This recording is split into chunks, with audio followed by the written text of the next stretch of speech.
Death. It's all around us.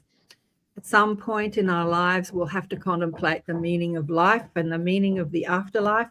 We'll bump up against death and what it means to be on the other side. Today in Sydney, death is a big conversation. Breaking news out of Sydney, Australia, and a suburb really close to me. Mass shootings, for people that might have heard the news, all around the world.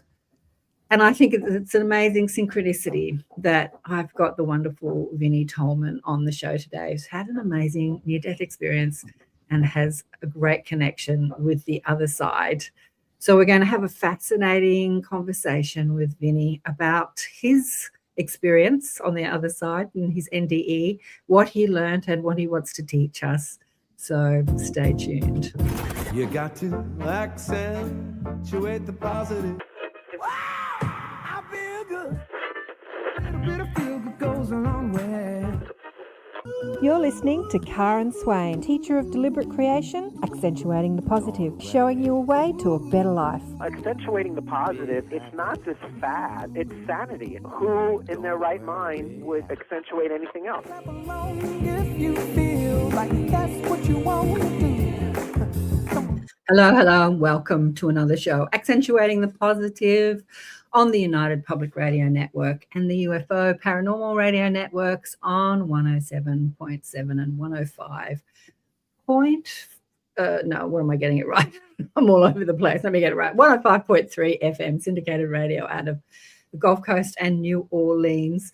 And today we've got the wonderful Vincent Tolman, Vinny Tolman, on the show. Welcome to the show, Vinny. So great. Thank you for having me. It's my pleasure and my joy to be here. I know we've had a great conversation already. He's a hoot. So the wonderful Kristen Mismash was talking about Vinny to me recently, very recently, a week or 2 weeks ago. We were talking about his near-death experience, and she said, "Have you heard his near-death experience?" I said, "No, I haven't heard everybody's, but I've heard a lot." And as I say on my shows, I was going to have recorded shows for the next few weeks. But I reached out to Vinny when I saw his story and I said, "Do you want to come on the show?" It's a very synchronistic thing. It sort of happens spontaneously. And I think there's an amazing synchronicity happening because just around the corner from me in my beloved suburb of Bondi, which is a beautiful beach in Sydney, Australia, there's been mass murder. So death is in the air, death and tragedy. And as humans, we get really upset about when people die. And my guides have said to me, when I ask them what causes the most suffering on earth, they say to me, your understanding of death. If you understand what death is really, you wouldn't suffer so much. So Vinny understands death more than most, right, darling? I do. I understand it. I'm excited for it one day, and I'm not doing silly things to encourage it, but I am very excited when I get to stay this next time. Yeah. Let me just acknowledge the beautiful people online. There's the gorgeous Shirley and Bladdy and Sun. And who else have we got? Carmel and Thirsty. Hi, guys. You're in for a treat today. Vinny is, who's this? Kerry from Utah. And Sun has an amazing story. And I'm going to shut up and let him share it. I could read your bio, but you're going to tell us all about it, right? So you had a near-death experience when you were 25. And there's lots of gory details to it. Normally, I don't get people to share the gory details, but I want you to share all the gory details because I think it's really fascinating what happened to you. So take it away, honey. What happened to you at 25? Well, I'm one of the rare ones that I know what it smells like to be inside of a body bag, and it's not pleasant. Mm-hmm. At age 25, I was found in a restaurant bathroom in a water closet, and I had aspirated. So, the man who found me, which was a restaurant manager, he called emergency services. They got an ambulance there. They pronounced the body as dead. And I didn't know that what I was watching was actually my own death. I thought I was watching an interesting movie that was interactive. And it's one of those odd things that until you experience it, you can't really judge it. I didn't know I was dead. I was watching this body. I was watching them try to resuscitate it. I was watching them put it in the body bag. I watched them drive away from the scene. And there was a rookie medic in the back of the ambulance. And he felt an intuitive nudge that he needed to break protocols and try to resuscitate this body even further. So he did. He unzipped the body bag. He felt around for a pulse. He still didn't feel one, but he did feel, again, that prompting, I've got to try. So he hooked up a defib machine. On the first round of shocks, nothing, no response. Second round of shocks, the heart did give one beat. And then on the third round of shocks, the heart started. It was a faint beat, but it was steady and it was on its own. So I went from being dead in a body bag to heart started, but brain wasn't. So I was brain dead for 3 days.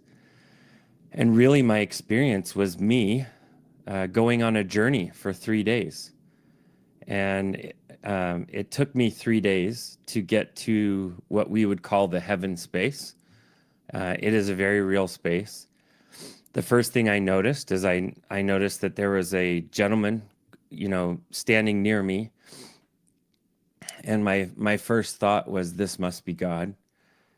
And he looked at me and smiled and said, no, son, I'm not God. And I was trying to figure out who he was. And he said, you can call me Drake. I'm here to be your guide. I'm here to help you go wherever you want to go. And I could feel this tremendous love pouring through him onto me. And this love is very different than anything we have on earth. I had a really rough life growing up and quite a lot of abuse in many, many different ways. And this love, it felt like it was washing it off of me. All of the abuse, just washing off of me. And I told him, I said, Drake, I want to go to wherever this love's coming from. And he got very excited. He goes, well, that's coming from our home. I want to take you there. That would be my dream. And I said, well, that's my dream. Let's go home. So we began this journey. We began a journey to go home to heaven. And, I was raised Christian and up until that time. And I thought, I had everything done and needed that someone would need to get into a heaven realm. So I told him, I said, point me to the Christian door, point me to the special VIP entrance for us Christians. I'm ready. Let's go. And he looked at me and he smiled and he goes, I love that you think it's that way, but there's more to it than just some special door. Okay. And he used that response quite a bit throughout the whole experience, through the 3 days. But he taught me that, number one, I needed to find out who I really was. And I said, I know who I am. I'm Vincent Tolman. I'm a home builder. I was a movie maker. I was a TV producer. I had done all these things by age 25. I was also an amateur bodybuilder. And so I put out all these labels of who I was. And he said, I love that you think that's what you are. but who are you really? Yeah. And he showed me that I was putting on masks everywhere I went in my life. And I didn't have to wear masks, that I could just be me. And underneath all those masks that I was wearing, there was a common Vinny. There was one being. And he showed me how to be that person, that true self. And that's when he showed me why I was even on earth. And he said, do you even know why you're here on earth? And I said, yes, I know we're here to be tested. We're here to be saved, some of us, and some of us thrown away. And that really what earth is about is just sorting the souls. And again, Drake smiled at me and said, I love that you think that's what it is. And he showed me that, earth is just a school, and that the proving or the trial, that happened before we even came here. And that earth primarily is a school for us to learn how to create, for us to learn how to make our own decisions. When we're near our Creator in our home world, in our home space of heaven, we're so in love with our Creator and our Creator with us that anything that our Creator wants, we automatically want. And so we can't differentiate our own desires from our Creator. So we have to earn our way to get to Earth School. And, in a weird way, Earth School is actually a reward. I know a lot of you out there are probably hearing this thinking, my life is not a reward. It is. It is. Even the most horrible lives, it's still a reward. For the eternal soul, the soul wanted to come here. The soul wanted to prove itself. The soul wanted to learn how to love and to create and learn how to make decisions. Because when we were with our Creator, we didn't need to make decisions. We wanted and we chose whatever our Creator did. So that was a big part of my journey, is figuring out, number one, who I was and how to be authentically me, and that I couldn't grow or progress towards heaven myself until I knew who I truly was. So it was quite a process, just the offset of getting going.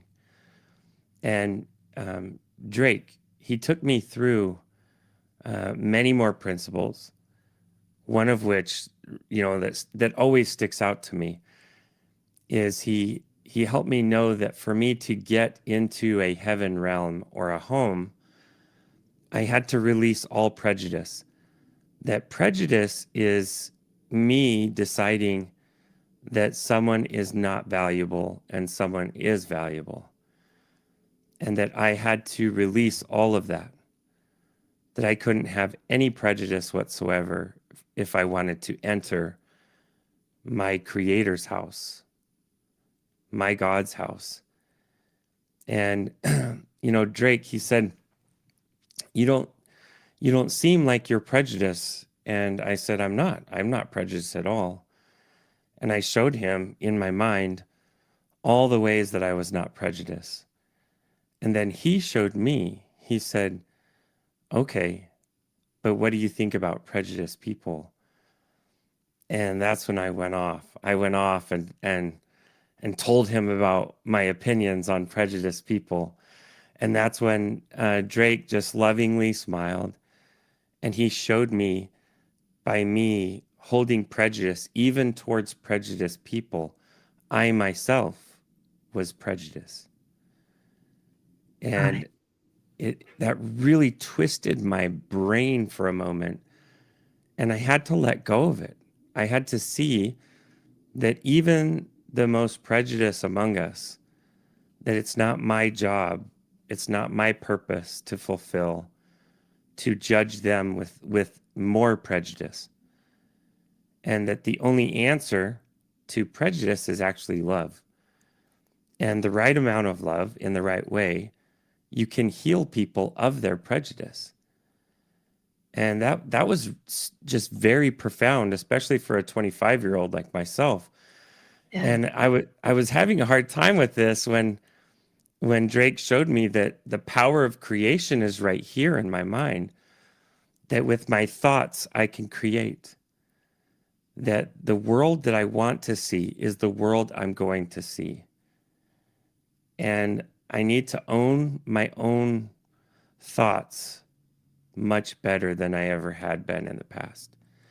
And that if I can use my thoughts, which are the power of creation, then I can create great and wonderful things, but I also need to make sure I avoid negative influences. And, you know, at that age, I loved negative influences. I loved, you know, movies and music and all sorts of things that were not positive influences. And Drake showed me that because my thoughts create, it is vitally important that I learn to put up a fence around my thoughts. I learn to follow what I've come to learn as the hour of power, which is the first 30 minutes when you wake up, the last 30 minutes before you go to bed, that these 30 minutes combined as an hour are the most powerful hour of your entire day. Because what you put in that hour, it creates you. It becomes a frame around you. And you are the space in between those 2 half hours. And if we want, we can put really good things in that hour of power, or we can put terrible things. But if we put the good things, we actually feel different in our experience on Earth. And as we were going through all of this, you know, Drake was getting towards the end of what he was teaching me, and I saw far away this huge expanse of space, and we were getting closer and closer and closer. And I got to a point where my feet were actually coming down, touching down in this space, and my toes themselves interlocked with the grass there. And the first thing I noticed is that the grass, it had a harmony, that every blade of grass had its own note, its own musical tuning, that every blade of grass had a very distinct color, different from another, and that every blade of grass was excited to see me. And I'd never experienced something like this, not even close to this. And you know, our human eyes, they can only see about 15% of light. But over there, in our energetic body, our soul body, we can see all light. And I was seeing shades of green and yellow and almost like a blue that I didn't know existed. And there's just millions of these shades. And this grass sending all this love to me. I felt as if my battery was now being charged for the first time in my life. I was where I was supposed to be, and I knew it. And I could feel the flow of this love, just waves of this love pouring over me. And Drake, he just is laughing. He's laughing with me. And he goes, if you think the grass is good, you should see the flowers. And I lost it. I go, there's flowers? What? Are you kidding me? And as soon as he said flowers, and I started to get very excited, he took my consciousness and he put it on a flower. And it was the most serene feeling, the most holy, precious feeling, be on this divine structure of a flower. And this lavender light was just like liquid flowing through the petals of this flower. And I could feel again this supreme consciousness of love inside the flower. And it was pouring itself all over me. And that's when Drake introduced me to the trees. And I was freaking out about the trees. I was so excited about the trees. And the next thing I know is I feel something touch my toes again. First, it was the grass, but I'd been in the grass, so I was getting used to that. But I looked down and I saw water, and I actually felt a consciousness ask my consciousness, "Do you want us on you?" And I said, "Yes, yes, yes." And I invited this water on me. It started at my toes, and it came up over my ankles, my legs, my knees, my hips, came up all the way up my abdomen, went out to both arms and covered both arms. It went up and covered my head. And it was really neat. When the water completed this complete covering over me, there was like a pulse of energy. It was like, poof. And in that pulse of energy, it felt that like every little trauma and drama that was ripped into me as a kid was healed by this water. And the water was electric. It was love. It was warm, but it was also cold, like cool to the touch. But yet I didn't feel wet at all. And when the water had completed its purpose, it then went back down off my body, and I felt different. I knew I was different after this water. And I noticed this building off in the distance. I was very excited to go learn about the building, possibly go in some of the rooms. And that's when Drake came around me and he said, "Vinny, this is going to be really hard." And then he looked at me right dead in the eyes and he said, "But it's going to be worth it.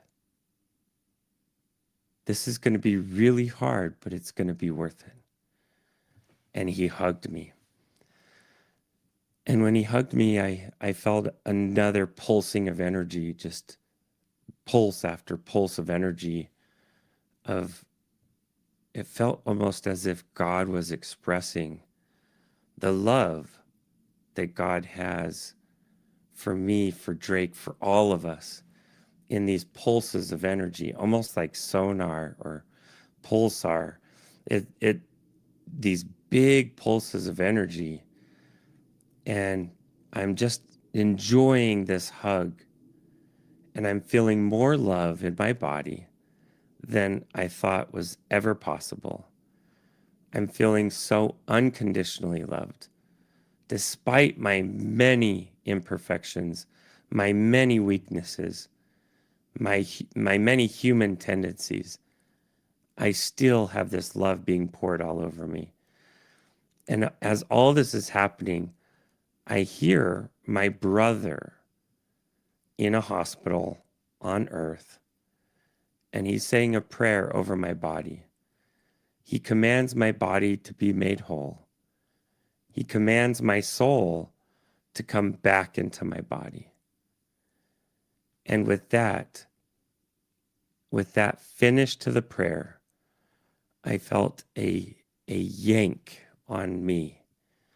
I felt myself be yanked out of that heavenly realm. And it felt like I was being yanked by my belly button, which is hard to understand, but I was being yanked into myself.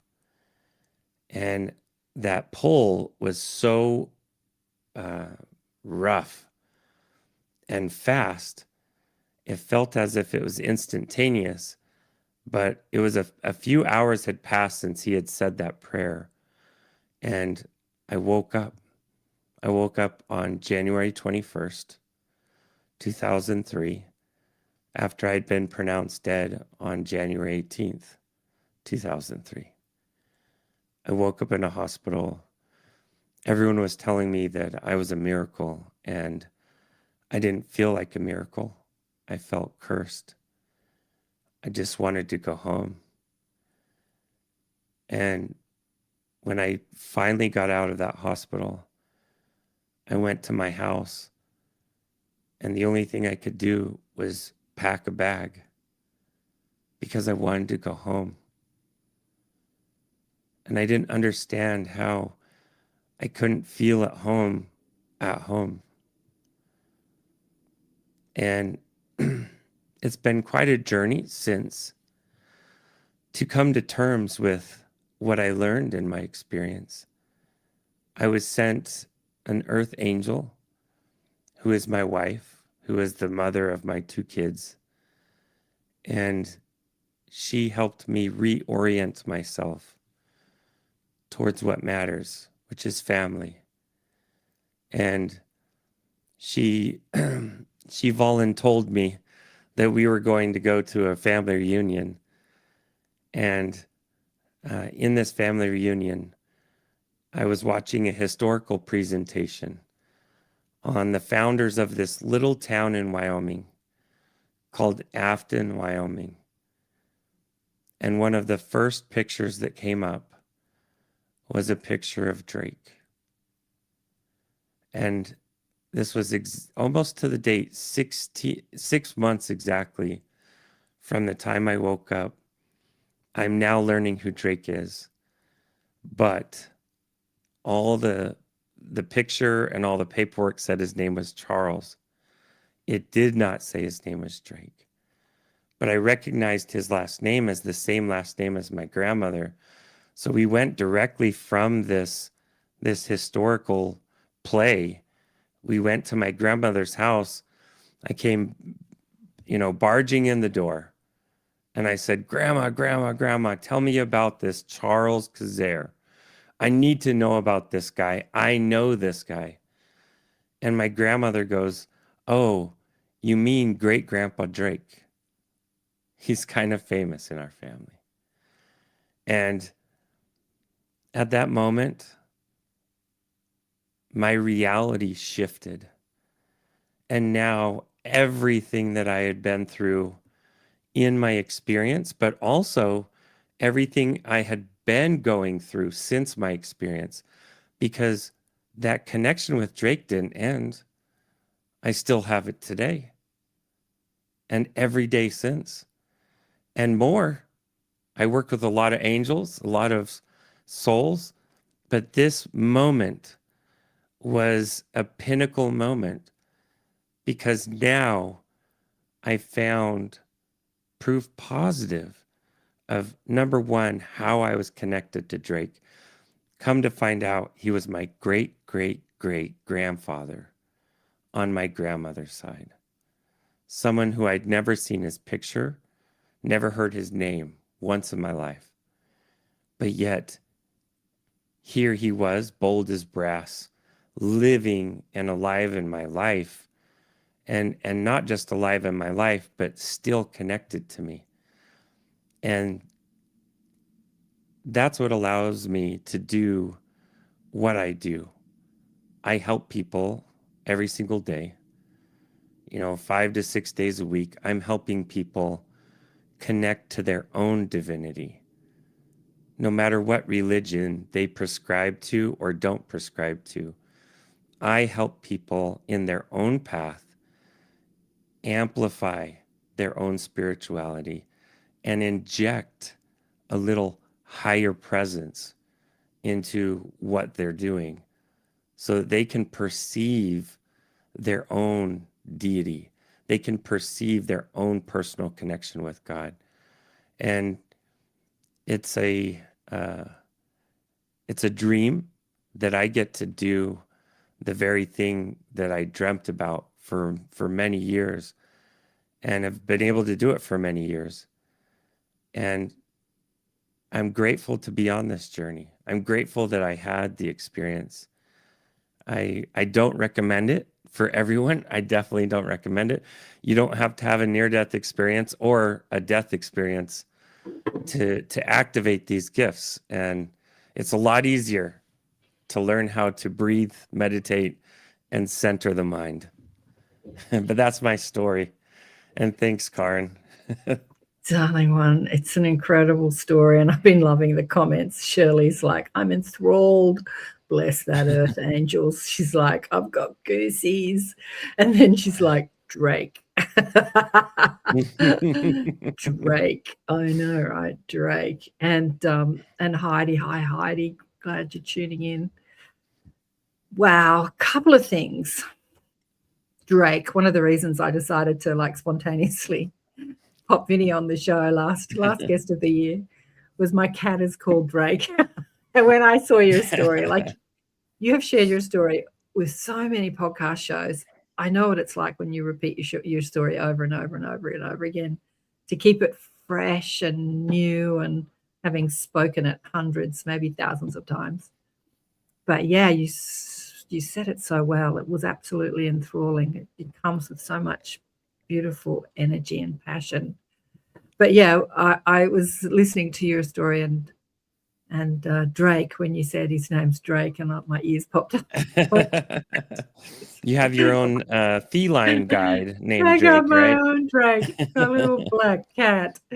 Yeah, he was given to me by my next door neighbor when my last cat died. I said, I'm not going to get another cat. I've got freedom now. I don't have to worry about looking after an animal.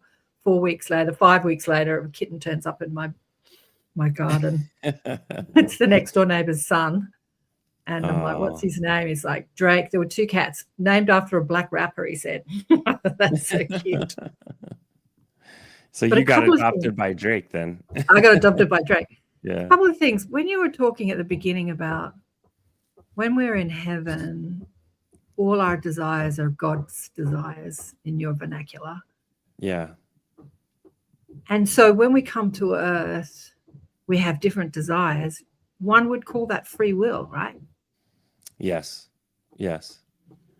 And one way that Spirit has shown it to me before is imagine a whale in the ocean. Imagine our Creator is the whale in the ocean, and you're one of these tiny little fishes that is so connected to the whale that everywhere that the whale goes, that's your world. And you love the whale because the whale is how you exist. And, there was a specific waking up to this. And a lot of us realized, we love our Creator, but yet our Creator loves us. We want to grow. Our Creator wants to give us the ability to grow. And the best way to grow is to move away from home. It is. And so we get cleansed by a veil of forgetfulness because the love our Creator has is so powerful, even to remember it, it would be influencing our decisions. So we have to completely forget it. Whoa. Come to this place, and this place is the reward. We had to work really hard just to be able to get here. But once we're here, we get to choose. And, a great master said that the keys to the kingdom are inside, that the universe is just you inversed. It's just, what we see is what we're looking for. And that's a magical and a powerful way of knowing and being. And the more we can realize that, the more we can turn our life into a magical existence. Vinny, you have said something that has just hit me as such a profound thing. Kristen and I were complaining about our kids, not really complaining, but talking about how we raised our kids to be beautiful, loving human beings. And they grow up and they have all their dramas. It's like, where did I go wrong? But my daughter has sort of decided she doesn't want to talk to me this year for one reason or another. She's got her reasons. And when you said the quickest way to grow is to move away from home, it just hit me like a brick. It's like I kind of know it on some level, but those words just perfect for what's happening with her. It's like, because when mum is always there to answer all your questions and fix your problems and pay your bills, even though she doesn't live with me, she's an adult, right? Yeah. By her cutting herself off from me and all that support that I offer her, it's an exponential, accelerated learning process. Yeah.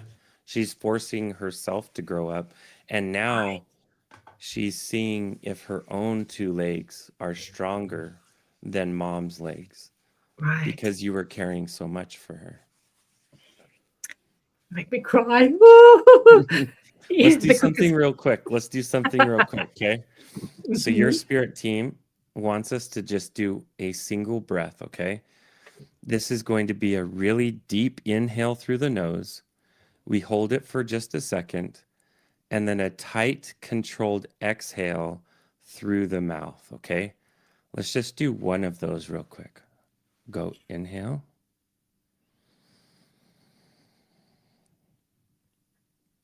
Tight, controlled exhale through the mouth.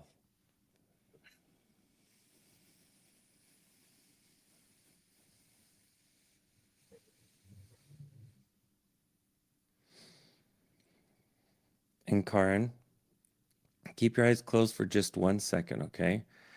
I want you and I want the audience to visualize what you look like, where you're sitting in your chair or in your car. If you're driving, don't close your eyes.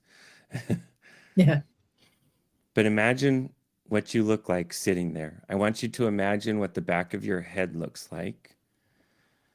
I want you to imagine what the room looks like in the room that you're sitting. And now, while you're looking at this body, I want you to notice that this is your body. And now I want you to think, would I be proud of her or him if this was my child? I want you to feel the shift of energy.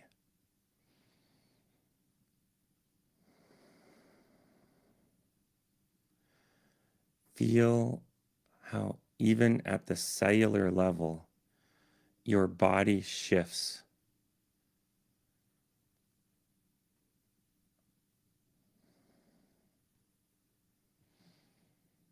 And now feel yourself back in your body. Wiggle your hands, wiggle your toes.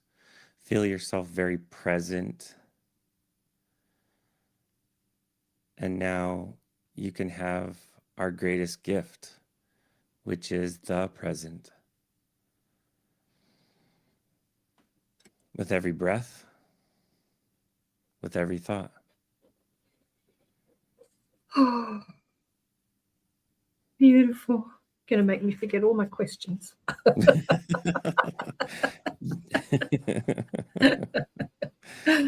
Target achieved.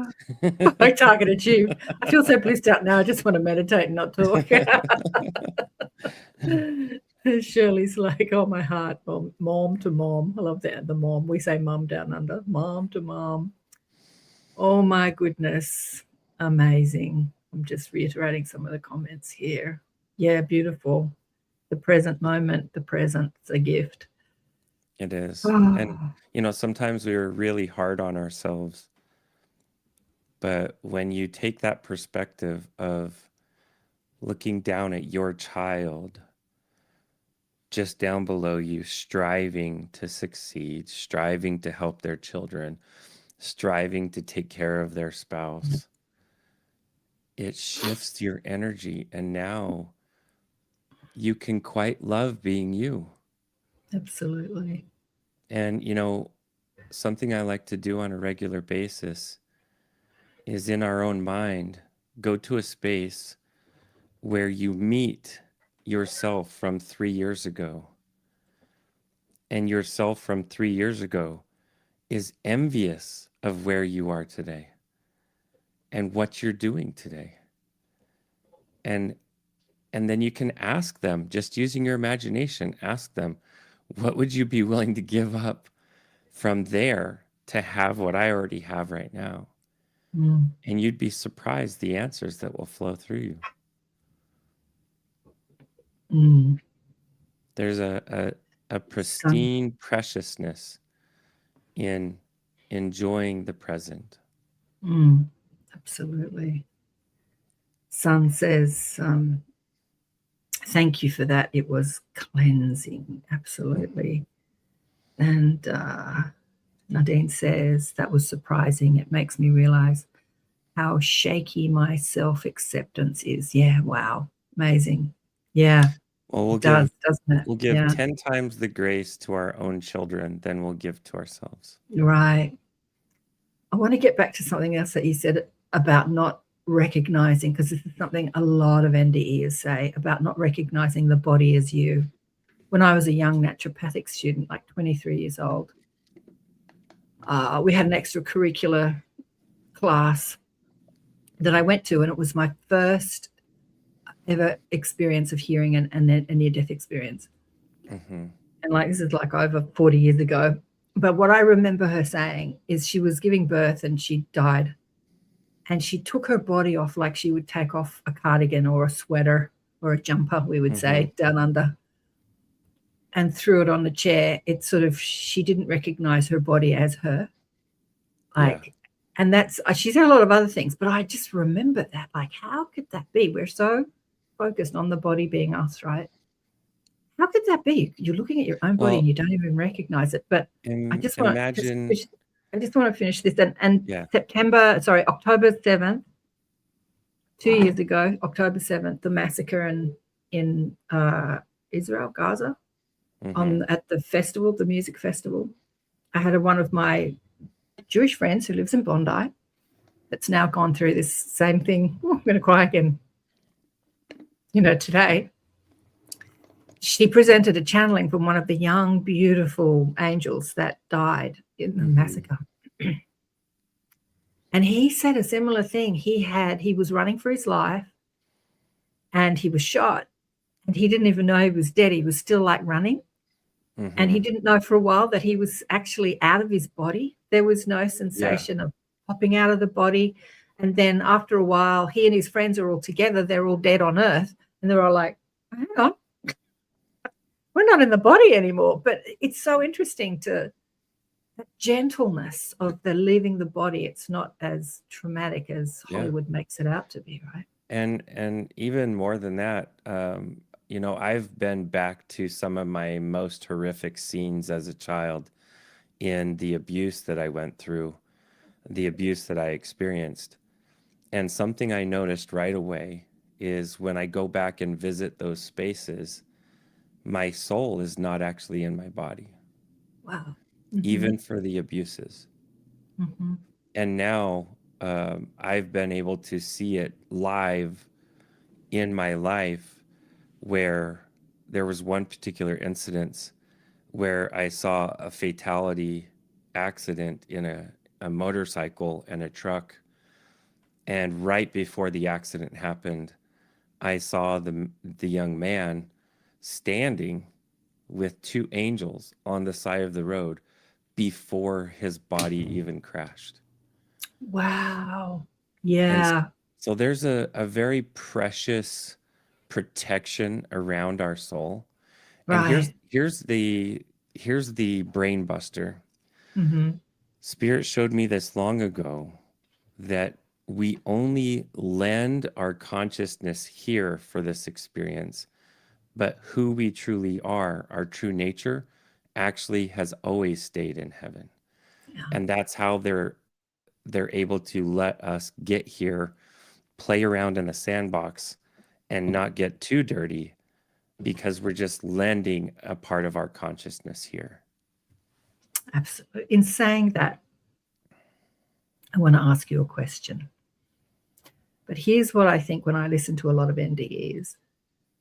On Earth, we're so removed or have forgotten the essence of our being that when we meet it on the other side during an NDE or even an out-of-body experience or even a dream, we see this almighty light and we say, oh my God, this must be God. Oh my God, this must be God. Are you God? Like you said to Drake, are you God? It's funny, when you describe Drake in other podcast shows that I've watched of you, you said, the long white hair and the long white beard, and I just thought it was going to be God because that's the image. I go straight to Gandalf. Like, I don't think a god would think of Gandalf. You know But, what? I was not a Lord of the Rings fan yet, so or maybe if the, I or had the other been pre-experience, I would have said, "Are you God or Gandalf?" Right? God of Gandalf. But that look. But I often think when I hear these near-death experiences, they're actually meeting their soul, and they're Yeah. calling it God, which is. Do you think that Drake is you? I have a strong feeling that Drake is a reflection of the divine masculine inside me. Yes. Because many times I've gone to places where one particular instance where I did see an angel protect me. I was about to be made paralyzed as a young boy. I was 6 years old, and an extremely abusive situation. I had already been beaten unconscious twice, and I remembered specifically as this arm was coming up to swing a 2x4 board, a pine board, and hit me. I watched this arm, this white arm, go straight out, and I watched the board hit the arm, and the board just exploded. It made the loudest explosion, so loud that two neighbors down one direction and one neighbor down the other direction, they all came out to their backside of their house to see what that noise was. And I knew it was an angel for the longest time. I just couldn't see the physical angel attached to that arm. I remember seeing the arm even as a little child. I remember that. Well, in my own journeys, my growth and my own progress, I had that day come where Spirit said, it's time to take you back to the moment that you saw an angel. And it was a scary thing for me to do, but it was time. I could feel it was time. And I went back only to find that I had been put in position to be the arm. And it came time where that board was going, and I could also see the person that was doing the hitting, that even their soul had stepped out and they were being possessed by an anger entity, an envy entity, and a fear entity. Mm-hmm. And that even this person who was supposed to love me was even possessed, and that me coming in and putting my arm out was to stop his possession as well as stop the damages on my little child body. Wow, yeah. Yeah, amazing. Kristen and I were talking about this on Elevate a few weeks ago, and I played the repeat this week. You called it sphere and, what was it? No, element. No, what did you call it? The fear, what's the name you gave it? Fear element? Entity. You Yeah. called it entity. And we were talking about attachments and vibrational spheres in the team books channeled by Frances Ray Key after her mother died.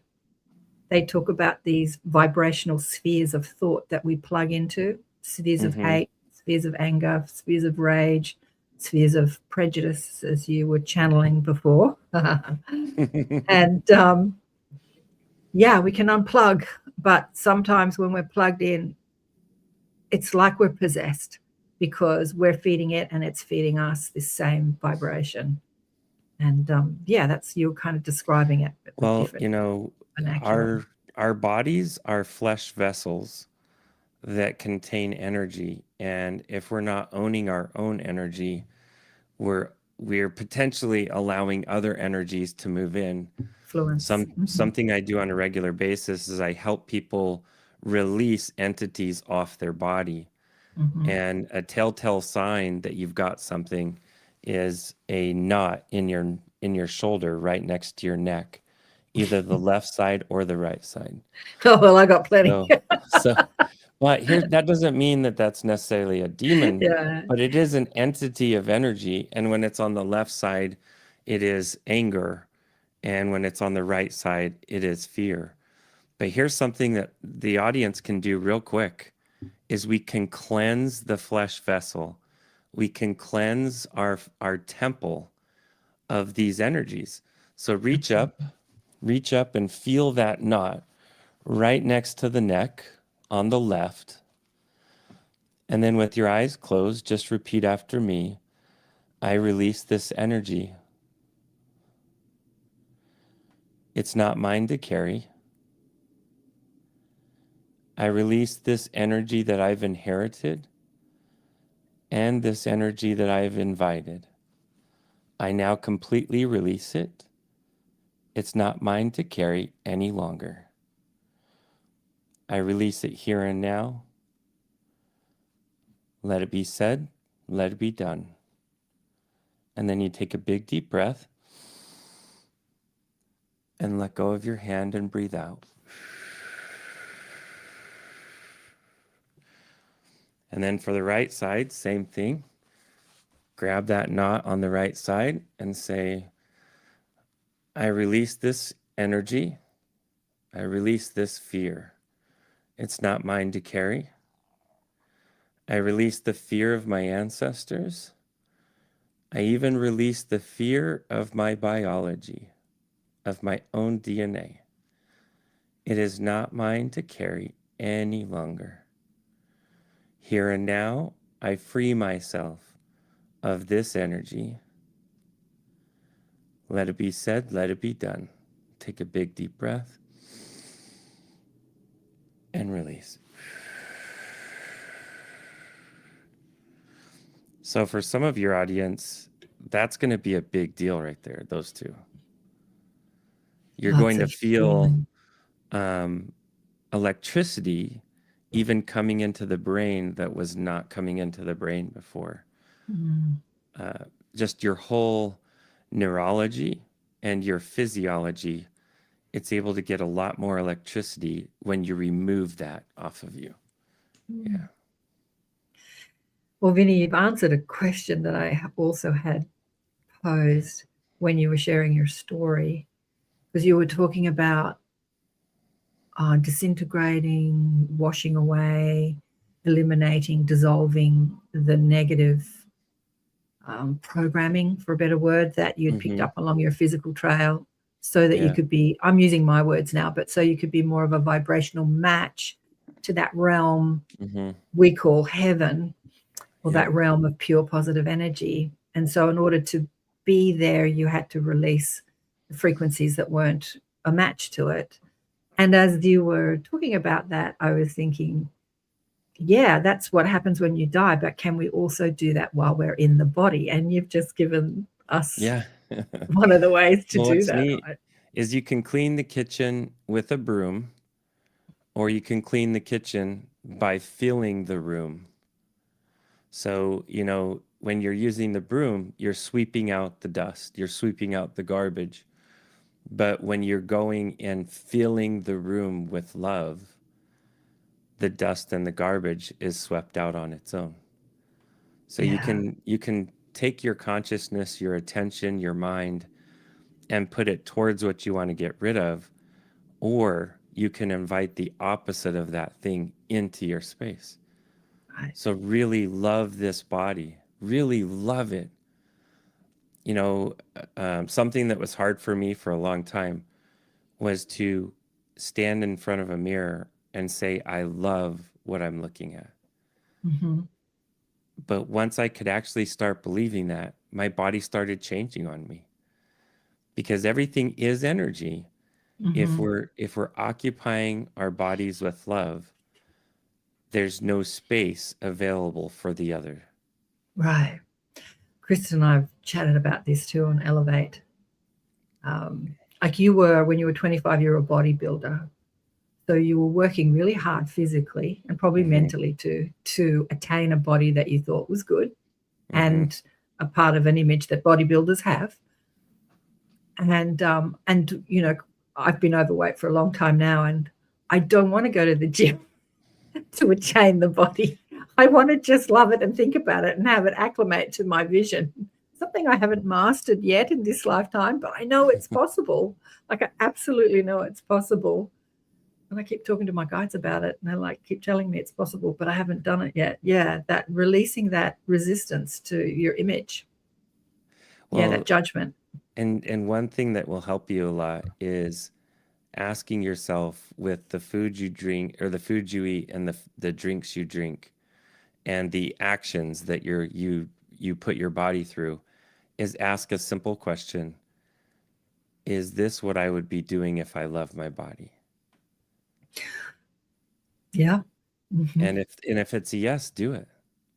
Yeah. But I've also learned, don't cut yourself off from something that your body is craving.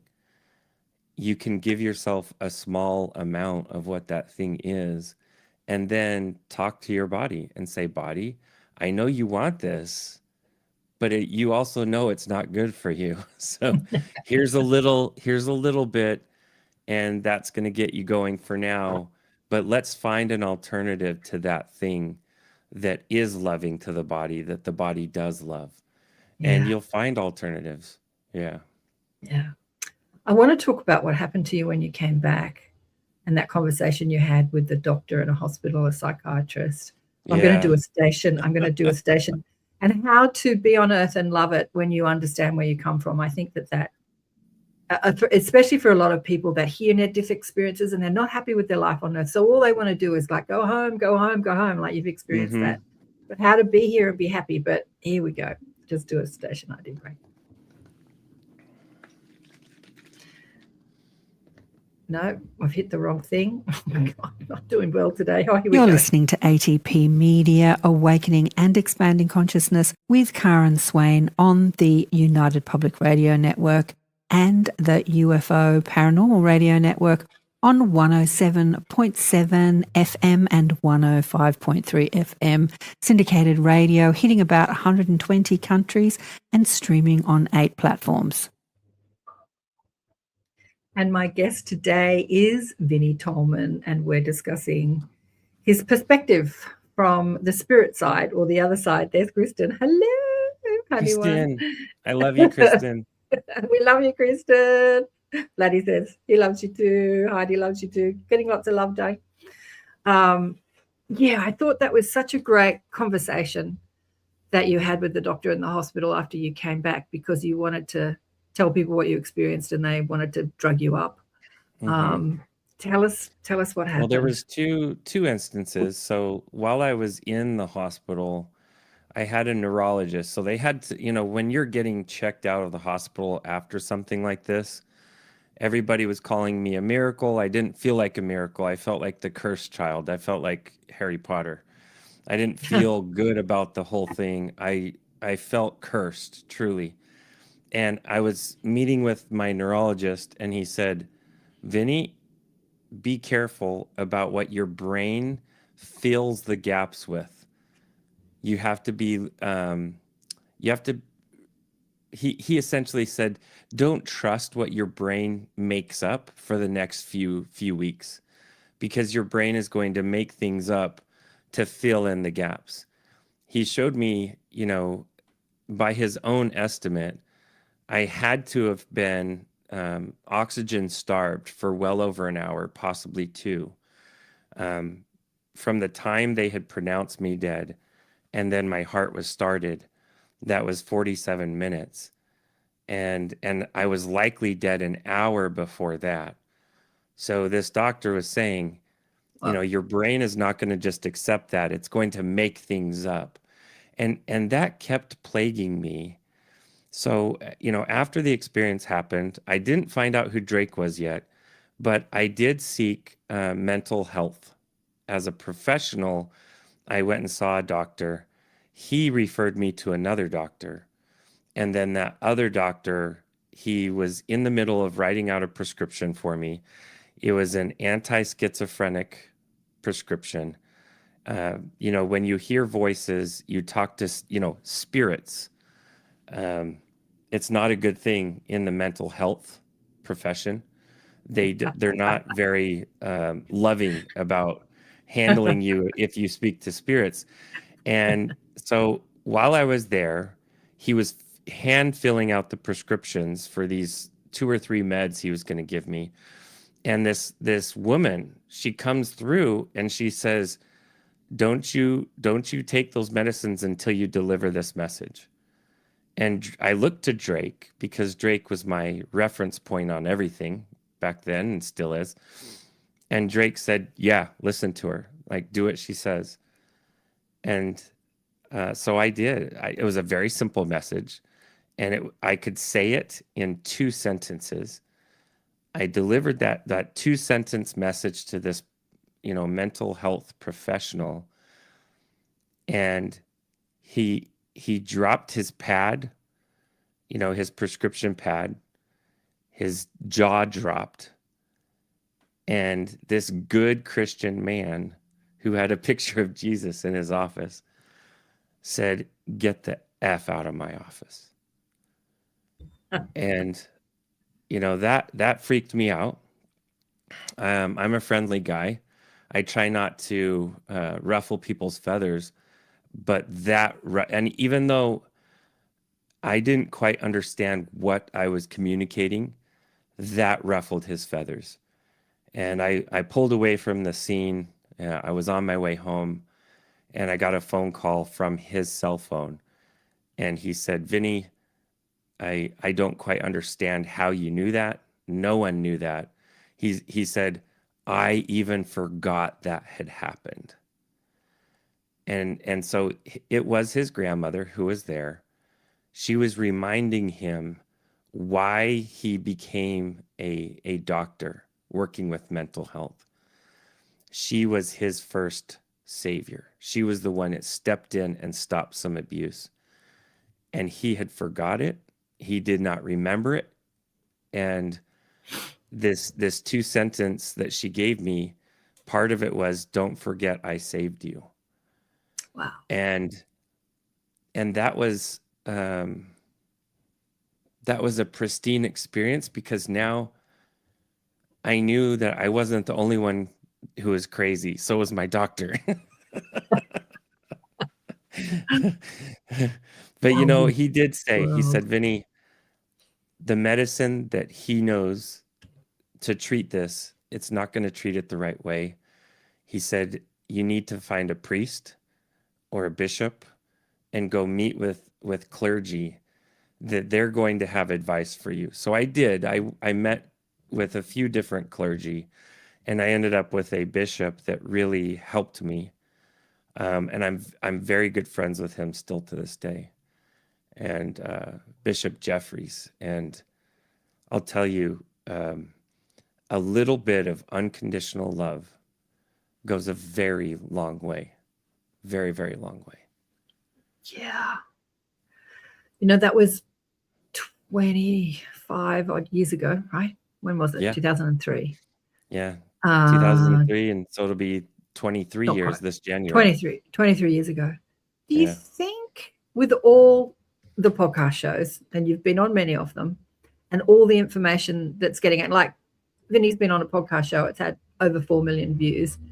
You're talking about life after death, and he was telling me of some other near-death experience that's had 30 million views on one of his shows. And so the message is getting out there. Do you think health professionals are a bit more up to speed when people come out of comas and stuff, and they start to talk, they said that they've seen grandma and angels and stuff like that? Do you think they are? Do you think that's changed? The protocols on paper have not necessarily changed, but the actions of the professionals have changed. Right. And they used to jump to some certain conclusions, but now, because of hospice, because of palliative care, because of all of these, on top of cardiology, having people come back after heart attacks or coming back after their heart stopping, and the high amount of people using CPR and defibrillators to start the hearts, we're seeing more and more of these near-death experiences. And I feel very privileged that I know Kristen because of IANS, which is the International Association of Near-Death Studies. And if you are even interested by near-death experiences, go join IANS. You don't have to be an experiencer. Only about 20% of us are experiencers, The other 80% are enthusiasts or doctors who study them. So Doctors. the medical industry is shifting. We even have nurses that come each year, a group of nurses, and they get a continuing education credit by coming and learning about different people's Oh, wow. experiences. That's so cool. It's Yeah, that's so such cool. a blessed organization. I'm so very grateful for that group because I found a family I didn't know I needed. Yeah. And it Yeah. is truly family. Absolutely. I am excited every year. The last week in August, the first weekend in September, it's always Labor Day weekend. I get to hang out with my favorite people on earth, and I get to do my favorite thing, and that's sharing heartbeats. I get to share heartbeats with my favorite people on earth, and I get to do it every year. It's a profound experience, even to go one time. Yeah. It's beautiful. IANS hasn't really taken off down under as big as it has in the States. A friend of mine started an IANS group here in Sydney just before COVID. COVID shut it down. And we used to meet every week. It was only a small, like half a dozen of us. It was small. But yeah, it's really big in the States. I love that. We haven't got our act togethers here. We do have a lot of, what do you call it? Spirit church, where mediums deliver messages. We've got a lot of that going on. What's it called? Spirit Church, something like that. Got the name wrong. But yeah, people need to get together to have these conversations and spread it. I love that I'm watching streaming shows and they're mentioning near-death experiences in the streaming shows now because that's more mainstream, right? And they're saying, oh, she had a near-death experience. Like, yes, they're mentioning it. So it's filtering into the mainstream mind. It's getting in there. Well, amazing that they have a show called Renaissance on Gaia, the TV network Gaia, and it's one of their #1 shows. And it's just made by an amazing man from France, Anthony Cheney.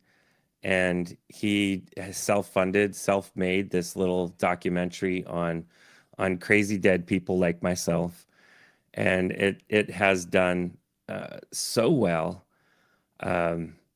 Yeah, it's really neat. It's really neat to see the mainstream embracing something that is so informative, uplifting, and can get us a different perspective on all of our past.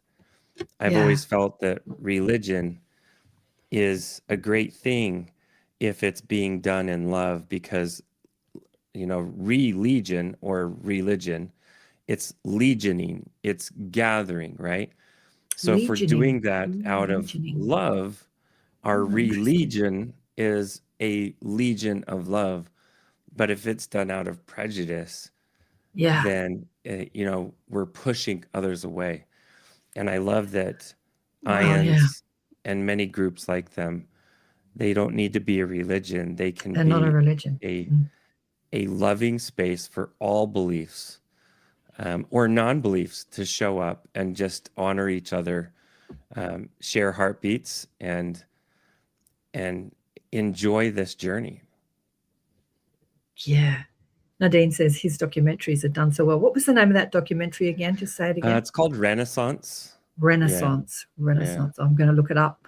I was watching a show on one of the streaming platforms the other day. I watch a lot of shows called Ripples. Great, I liked it. It's like came out this year. Oh, cool. 6-part miniseries. Lots of emotional stuff, and I find usually those shows I usually don't like them because they're sort of pushing an agenda that people want us to believe. But anyway, there was a man, an older black man, who had turned his back on religion because he was brought up by a pastor who was one of those hell and damnations. But his wife was really religious. So he wasn't religious, a bit like my brother, complete atheist, married to a strong Catholic. They got along, but in the movie, his wife had died, and there were all these people asking him to come to church to pray for his wife, and he's like, nah, don't give me that church stuff. Like, he was really against it. But he goes and does some charity work, and he finds a pastor who presents him with loving kindness wrapped in religion. And he's like, well, that's something I can take that, like he didn't Yeah. see it as hell and damnation. Yeah, I always say religion has a lot to answer for. I mean, what happened in Sydney, Australia last night is all about religion. It's all about you're right and I'm wrong.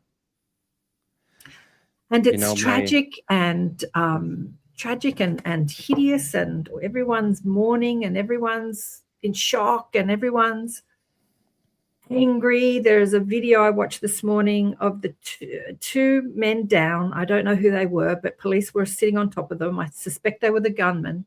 And one angry Australian man, shirtless Australian man, comes up and kicks this dead man's head. I think he was dead.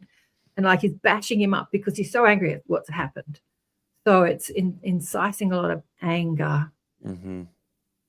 And my guides have asked me to go there to shift the trauma energy in the place. They've asked me to do that on other accounts like that where there's been trauma. Just go there and change the energy. Because, Spirit shows me this. Imagine you're in a long line to get into Disneyland, okay? Mm-hmm. Or some fun, loving place. Mm-hmm. And you're in this really long line, and out of nowhere, someone walks up and randomly allows 11 people to butt in line. Right, yeah, I know. Allows 11 people to get in. Yeah. Us who are staying in the line, we're upset. We are upset. And was it right? No, not in any way. Especially, there's no proper reason or good reason to kill. There's just not, because all of us are fingers on the Creator's hands. Mm-hmm. And what we don't realize, if you close your eyes for one moment, imagine the body of God, okay? The body of the universe. Imagine it looking like a human body, okay? Now, look at all the sacred meridians on that body. And each meridian is a religion. Mm-hmm. And so can you access God through religion? Absolutely. But to get to know the God of the universe, you really need to learn about all the meridians. Mm. Exactly. And today, one meridian was shooting another meridian. Mm-hmm. And I send love to these poor families that are, grieving. They've lost children, parents. I have rabbis. Yeah, rabbis. I have really close friends that their son was shot out here in Las Vegas at the Route 51 concert shooting. And a terrible thing to happen. And I watched my community of Las Vegas come together like it had never done before. Never. Mm-hmm. Mm-hmm. And we actually felt community for the first time. And I've been in Nevada since 2004. And for the first time, I felt complete community here in Las Vegas. Mm-hmm. Mm-hmm. And so by a terrible thing, a great thing came. Absolutely. And I challenge all of us to put our prayers, our love, and our wishes for everyone involved. And I mean everyone involved. It's the message that the spirit side, for a better word, the other side, spirit, soul, infinite intelligence, always speaks about when addressing these sorts of tragedies. Yeah. And yet I think as humans, we just need to be reminded and reminded and reminded and reminded, because when we see the tragedy, all we can see is the trauma and not the reason for the trauma. Well, there's going to be... So that's why I thought it was so beautiful and synchronistic that we were speaking today. Yeah, it is really amazing. I'm moving right now. And you sent that message right after something had moved out of this time slot. So it was very synchronistic that this all clicked into place within an hour or two of, Absolutely. contacting each other. So it was great. Yeah. We've got about 10, 15 minutes to go. How do people who, especially people who hear people like you and they hear you speak about the love and the light and the unity and the beauty and the vastness and the expansiveness and the fun that we can have when we're out of body and we're on the other side, like people like are exploring universes, and they go to castles and they read Akashic records and they hang out with angels and ascended masters, and it's all so much fun. How do we stay on earth and love being here on earth when we find out about this knowledge? So you said that when you came back, it was really hard for you to stay. What made it better for you to stay? Well, Spirit right away taught me the power of my breath, and that when I can do the breathing like we did earlier, where I'm really doing a big inhale through the nose, a tight controlled exhale through the mouth, that I'm now putting a layer of God in between me and what's going on in front of me. And this is truly miraculous, because if you can add this Yahweh breath or this God breath to everything you're doing, do it before you start your car, do it before you go to work, do it before you turn on the radio, do it before you do anything, just one God breath. It puts this little layer of God in between you and what you're experiencing. And now you start to see gorgeous little flowers on your path walking out to your car. You see happy, healing little children playing next to where you work. You start seeing little things you wouldn't have noticed otherwise. And what it does, it takes you out of the front seat of your car, and it puts you in the back seat of your car, and it puts God in the front seat. It puts God driving the life. And there's so much more ability to receive the gift of the present when you are taking those breaths. And scientifically, your cortisol levels go down substantially by simply giving yourself breath. And what we look for, we will find. So look for good things. If you feel that your life is plagued with negative events and negative things, then look to what you're consuming with your leisure time and start consuming positive things there. Yeah. Beautifully said. I loved what you said right at the beginning of this. You flipped it. You said at the beginning of this conversation, you said something about being on earth is a privilege, and we have before we come, we do the judgment. We don't get judged here. I mean, I know your catch cry is like, life is a schoolroom, not a courtroom. Yeah. No, how's it go? Yeah, Is that life right? is a classroom, not a courtroom. Yeah. That's right, a classroom, not a courtroom. Like, we're not being judged while here on earth. We Well, do all that. We make all those decisions before we come. We judge. Do we want to be there? Are we up for it? Who do we want to be? What identity do I want to be? Yeah. This is the free cruise that we won with all of our hard work. But there is going to be a moment when we're on the other side after we've died, and we're looking back and thinking, oh, I signed up for that? Right. Yeah. Like, but wait, that seemed like it was a curse. It was not a fun thing.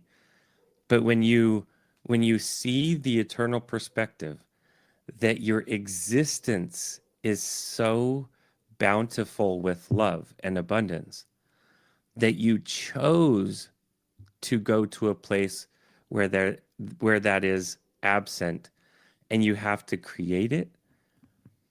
You did that for your own journey, for your own lifting your spiritual muscles.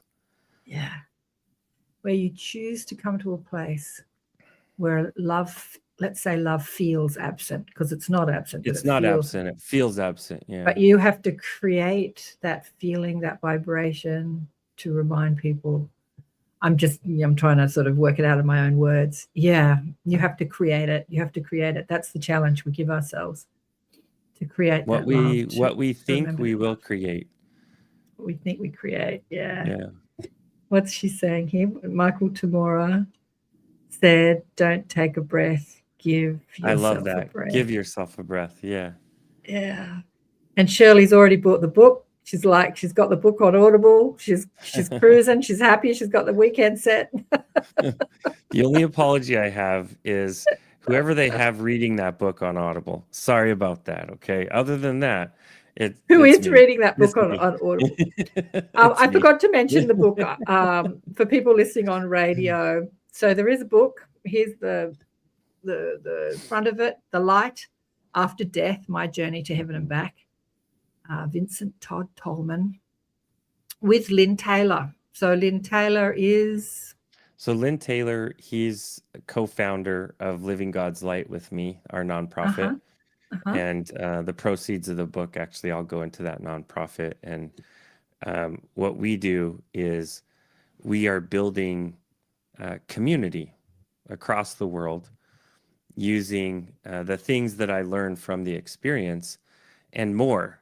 Actually, we're expanding this year to have our own little convention in first weekend in May in Salt Lake City. Nice. So I'll be living in Georgia by then, but I'll be coming over to Salt Lake City for that in May. So you're in Salt Lake now, and you're moving to Georgia. I live in Las Vegas now. Oh, you live in Las Vegas. Yeah, but my publisher, Ascent Publishing, they are out of Salt Lake. Yeah. Ah, is Kristen involved in that? She's good at organizing conferences. I'm plugging you again, Kristen. We should get her in there. Yeah, we should actually, because she's actually helping Neil Gore put on a Living Life Expo in April, which I'm supposed to go over for. But I know that she was a big part of having IONS in Salt Lake City that year. She was a big part of that. Yeah. Mm-hmm. Yeah, conferences are great. Have you spoken at many? Oh, and Claudia says hi too. She was on Facebook. She said, "This is going to be a good one." And I said to her, "Have you met him at conferences?" She said, "Yeah, he's beautiful, beautiful, genuine guy." Oh, you know what? Before we go, I called this 10 things we absolutely have to know. We've covered a few of them. Are there any others like we've covered? I'll put them all in the order that I got them. Okay. Okay. And number one is be authentic. That, until you can find out who you really are, you can't actually give love or receive true love until you can be authentic. Number two is know the purpose of life. Know that you are here because you selected to be here. You were rewarded to come here, and that Earth School is a classroom, not a courtroom. And the third one is to love everyone. Loving everyone truly means loving all. And I'm a firm believer that when we're serving each other, we are serving God. Even if we're serving an animal, or we're serving a plant, or we're serving nature, I feel we serve God in taking care of all. The fourth one is listen to your inner voice. We all have an inner voice. It's our spiritual umbilical cord, our direct connection through our energetic DNA, not our physical DNA, but our soul DNA to our Creator. Listen to that inner voice. And 5 is use tech responsibly. Use technology responsibly. Technology can amplify your spirit connection, or it can serve to replace it. And choose to use technology for the prior. Don't let it replace your spiritual connection. And then number 6 is release all prejudice. We did talk about that one, even towards prejudiced people. 7 is the power of creation, which is our thoughts. Our thoughts is where we create. And then 8, avoid negative influences, especially because our thoughts are creating We want to avoid the negative energies so that we can create positive things. And then number 9 is there is purpose even in evil, because when we elected to come here, there was the possibility of having a place that did not have any evil. And our creator said, that's home. That's already home. So we would have never left home. And part of that leaving is having the ability to make mistakes and to learn from those. So to be able to have a choice, we have to have a bad option. And there is purpose even in evil. And the last one, my favorite one of all, is we are all one. And we are all one. That we're all fingers on the Creator's hands. And for us to hate or harm another, we're hating and harming ourselves. That's it. Yeah. Pearls of wisdom. Pearls of wisdom. Kristen says, "Ooh, she can't wait for the Salt Lake City conference and Mutual Appreciation Society with you, Vinny." Well, all the international people that want to read the book, the hardcover, I think, is now international. So, I mean, the digital and the Audible is international, but I think you can get hardcover international now too. Hardcover and softcover? Do you have to buy hardcover? Softcover, not yet, but as of right now, hardcover is supposed to be available internationally. So the book's fairly recent then? So it is 3 years old. Okay. And it's, according to Amazon, it is a bestseller. So cool. It's done really well. It's, to me, I didn't write the book for there to be a book. I was just sick of people coming up to me and asking me, where's my book, after I would speak my experience. Yeah, absolutely. So I did create it primarily for my own kids so that they could have a full copy of what happened to their dad. Yeah, absolutely. It has had a profound effect. I've had people that were, that had suicide notes written, that they ended up finding one on the top of a gas station pump, a petrol station pump. And they just with the title of it and reading a couple pages, they knew that they didn't want to kill themselves, that this was God like stepping in. What I love is my experience. I don't want people to think is any kind of gospel in any way. But what I do want them to know is the more positive influences you have, the better your universe or your you inverse is going to be. And this is a positive influence. The universe, the you inverse. Yeah, when you were sharing your story, talking about the different notes of the grass, I was thinking the different tones. Yeah, like all each different blade tones. had different tones. Yeah. Oh, darling one. Nadine says this conversation has brought feelings of peace. Thank you both. Oh, I do. I feel very peaceful too. It's been a rough morning here in Sydney, rough night last night. Thank you for putting these experiences into your book, Susan says. Hey, Susan. Yeah. And I have the link for people on the website that I've made for Vinny in the description for the book. For my Amazon link, gives me a couple of cents. You don't have to use it. But you can if you want. Use it for sure. Just choose hardcover. Choose hardcover if you want it international. Yeah. And we're streaming on all sorts of different platforms, which you can see there, all the audio platforms and Rumble and Odyssey. And we're not on Twitch today, YouTube and Facebook. Thank you. You've been quiet today, Vladdy. Not so many questions, but you must have been either asleep or or enthralled in this conversation. My voice has a very special way of putting people to sleep. So maybe it's Vlad got a good nap. Well, Vladdy's in Germany, so it's like 2 o'clock in the morning now for him. Gotcha. I think it's like midnight when we start, or 12:30 when we start midnight. But darling one, it's been an absolute pleasure and joy and honor to speak with you today. You are such an amazing healer. It was, as Drake said to you, I'm going to cry again. As Drake said to you, it's going to be hard, but it's well worth it. It is absolutely worth it. You being here, sharing your story and helping people, it's definitely worth being here. So thank you again. My love, my sharing. prayers to all those who are listening, but also who are grieving. And, you know, Merry Christmas, Happy Hanukkah, Yeah. Happy Yeah. Kwanzaa, you know, Happy Holy Days. Happy holy days. Yeah. Thanks again for all that. I do feel very holy and peaceful right now after talking to you, Vinny. Because, you know, doing this live show, it's a multitasking, you know, thing. Yeah. And and the energy is usually running quite quickly because I'm looking this and doing this, but I feel very chill, very zen. So thank you again. Thanks, everybody. Thank you, Karen. Thank you.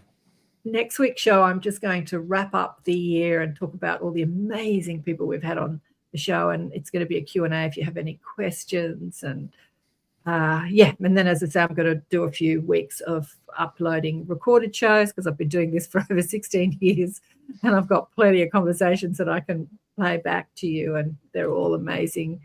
So I'll see you all live again next week. And happy Hanukkah and festive season and all that good stuff. Thanks again. Big love to all of you. Everyone. Bye for now.